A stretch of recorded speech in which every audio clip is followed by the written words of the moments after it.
الحمد للہ رب العالمین والصلاة والسلام علی سید المرسلین اما بعد فاعوذ باللہ من الشیطان الرجیم بسم اللہ الرحمن الرحیم فَإِن لَّمْ تَفْعَلُوا وَلَا تَفْعَلُوا فَاتَّقُوا النَّارَ الَّتِي وَقُودُهَا النَّاسُ وَالْحِجَارَةُ أُعِدَّتْ لِلْكَافِرِينَ صدق اللہ مولانا العظیم اللہم صلی علی سیدنا مولانا محمد وعلی آل سیدنا ومولانا محمد وبارک وسلم۔ ناظرین کرام السلام علیکم ورحمۃ اللہ وبرکاتہ۔ الحمدللہ ایک مرتبہ پھر ہم آپ کی خدمت میں درس قرآن کے سلسلے میں حاضر ہیں۔ ہمارا سورہ بقرہ کا درس چل رہا ہے۔ 23 آیات کریمہ کا ہم درس عام فہم ترجمہ قرآن اور تفسیری فوائد سن چکے ہیں۔ آج انشاءاللہ آیت نمبر 24 کی تلاوت کا شرف حاصل کیا ہے۔ آئیے اس آیت کریمہ کے حوالے سے ہم ترجمہ اور تفسیری فوائد سنتے ہیں۔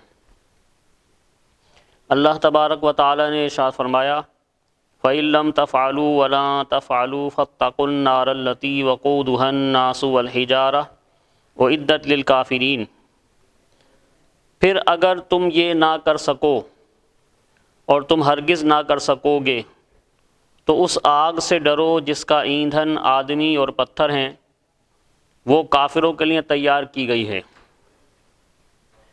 وَقُودُهَا النَّاسُ وَالْحِجَارَةُ، اس کا ایندھن آدمی اور پتھر ہیں۔ اس آیت میں آدمی سے کافر اور پتھر سے وہ بت مراد ہیں جنہیں کفار پوجتے ہیں اور ان کی محبت میں قرآن پاک اور رسول کریم صلی اللہ علیہ وسلم کا انکار کرتے ہیں۔ پتھروں کا جہنم میں جانا اور ان پتھروں کی سزا نہیں بلکہ ان کے پجاریوں کے لیے سزا ہوگا، یعنی پجاریوں کو ان پتھروں کے ساتھ سزا دی جائے گی۔ جہنم کا ایندھن جو پتھر ہیں، پتھر جہنم میں اس لیے نہیں جائیں گے کہ انہیں کوئی سزا ملے گی، بلکہ ان پتھروں کے ذریعے سے، یعنی جن بتوں، پتھر کے بتوں کو یہ مشرکین مکہ پوجتے تھے، تو ان کو سزا کے حوالے سے آگاہ کیا گیا کہ جن پتھروں کو یہ پوجتے ہیں یہی پتھر ان کو جہنم میں سزا دیں گے۔ مزید اس آیت کریمہ میں فرمایا اعدت للکافرین، وہ کافروں کے لیے تیار کی گئی ہے۔ اس سے معلوم ہوا کہ دوزخ پیدا ہو چکی ہے، کیونکہ یہاں ماضی کے الفاظ ہیں۔ نیز کافروں کے لیے فرمانے میں یہ بھی اشارہ ہے کہ مومنین اللہ کے فضل و کرم سے جہنم میں ہمیشہ داخلے سے محفوظ رہیں گے، کیونکہ جہنم بطور خاص کافروں کے لیے تیار کی گئی ہے۔ یعنی بندہ مومن جو ہے اگر اپنے گناہوں کی وجہ سے جہنم میں گیا بھی تو صرف اتنی مدت کے لیے کہ اس کے گناہوں کی سزا پوری ہو جائے، اس کے بعد یا تو اللہ تبارک و تعالی سزا مکمل فرمانے کے بعد اسے جہنم سے نکال لے گا، یا اللہ تبارک و تعالی ویسے ہی مومنین کو اپنے کرم سے بخش دے گا، یا حضور صلی اللہ علیہ وسلم کی شفاعت کے ذریعے سے مومنین کی بخشش ہو جائے گی۔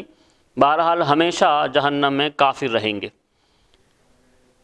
مزید اللہ تبارک و تعالی نے ارشاد فرمایا وَبَشِّرِ الَّذِينَ آمَنُوا وَعَمِلُوا الصَّالِحَاتِ أَنَّ لَهُمْ جَنَّاتٍ تَجْرِي مِن تَحْتِهَا الْأَنْهَارُ كُلَّمَا رُزِقُوا مِنْهَا مِن ثَمَرَةٍ رِزْقًا قَالُوا هَذَا الَّذِي رُزِقْنَا مِن قَبْلُ وَأُتُوا بِهِ مُتَشَابِهًا وَلَهُمْ فِيهَا أَزْوَاجٌ مُطَهَّرَةٌ وَهُمْ فِيهَا خَالِدُونَ۔ یہ سورہ بقرہ کی آیت نمبر 25 ہے۔ اس میں اللہ تبارک و تعالی نے ارشاد فرمایا اور ان لوگوں کو خوشخبری دو جو ایمان لائے اور اچھے عمل کیے کہ ان کے لیے ایسے باغات ہیں جن کے نیچے نہریں بہہ رہی ہیں۔ جب انہیں ان باغوں سے کوئی پھل کھانے کو دیا جائے گا تو کہیں گے یہ تو وہی رزق ہے جو ہمیں پہلے دیا گیا تھا۔ حالانکہ انہیں ملتا جلتا پھل پہلے دیا گیا تھا، اور ان جنتیوں کے لیے ان باغوں میں پاکیزہ بیویاں ہوں گی اور وہ ان باغوں میں ہمیشہ رہیں گے۔ اس آیت میں اللہ نے فرمایا وَبَشِّرِ الَّذِينَ آمَنُوا وَعَمِلُوا الصَّالِحَاتِ، اور ان لوگوں کو خوشخبری دو جو ایمان لائے اور انہوں نے اچھے عمل کیے۔ اللہ تعالیٰ کی سنت یہ ہے کہ قرآن مجید میں ترہیب یعنی ڈرانے کے ساتھ ترغیب بھی ذکر فرماتا ہے، یعنی پہلے کفار کو ڈرایا گیا اور اب مسلمانوں کو رغبت دلائی گئی جنت کی۔ اس لیے کفار اور ان کے اعمال و عذاب کے ذکر کے بعد مومنین اور ان کے اعمال و ثواب کا ذکر فرمایا اور انہیں جنت کی بشارت دی۔ صالحات یعنی نیکیاں وہ عمل ہیں جو شرعاً اچھے ہوں، ان میں فرائض و نوافل سب داخل ہیں۔ یہاں بھی ایمان اور عمل کو جدا جدا بیان کیا، جس سے معلوم ہوا کہ عمل ایمان کا جزء نہیں ہے، یعنی عمل جو ہے یہ ایمان کا پارٹ حصہ نہیں ہے۔ اس آیت میں اللہ نے فرمایا وَأُوتُوا بِهِ مُتَشَابِهًا، اور انہیں ملتا جلتا پھل دیا گیا۔ جنت کے پھل رنگت میں آپس میں ملتے جلتے ہوں گے مگر ذائقے میں جدا جدا ہوں گے۔ اس لیے ایک دفعہ ملنے کے بعد جب دوبارہ پھل ملیں گے تو جنتی کہیں گے یہ پھل تو ہمیں پہلے بھی دیا گیا تھا، مگر جب وہ کھائیں گے تو اس سے نئی لذت پائیں گے اور ان کا لطف بہت زیادہ ہو جائے گا۔ اس کا یہ بھی معنی بیان کیا گیا ہے کہ انہیں دنیاوی پھلوں سے ملتے جلتے دیے جائیں گے تاکہ وہ ان پھلوں سے مانوس رہیں، لیکن جنتی پھل ذائقے میں دنیاوی پھلوں سے بہت اعلیٰ ہوں گے۔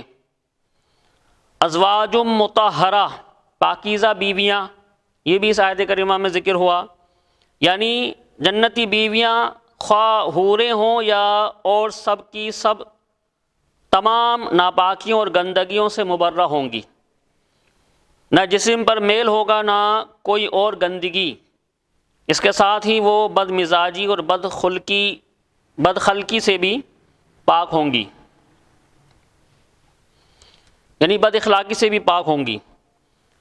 اس آیت میں مزید اللہ نے آخر میں ارشاد فرمایا وَهُمْ فِيهَا خَالِدُونَ، وہ ان باغوں میں ہمیشہ رہیں گے۔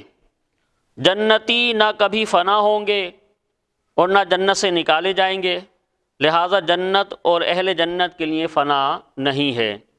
اللہ تبارک و تعالیٰ سے دعا ہے کہ وہ ہمیں جو کچھ ہم نے قرآن مجید کی آیات کریمہ میں سنا ہے، اللہ عمل کی توفیق عطا فرمائے، جو کمی کوتاہی رہ گئی، غلطیاں رہ گئی معاف فرمائے۔ وما علینا الا البلاغ۔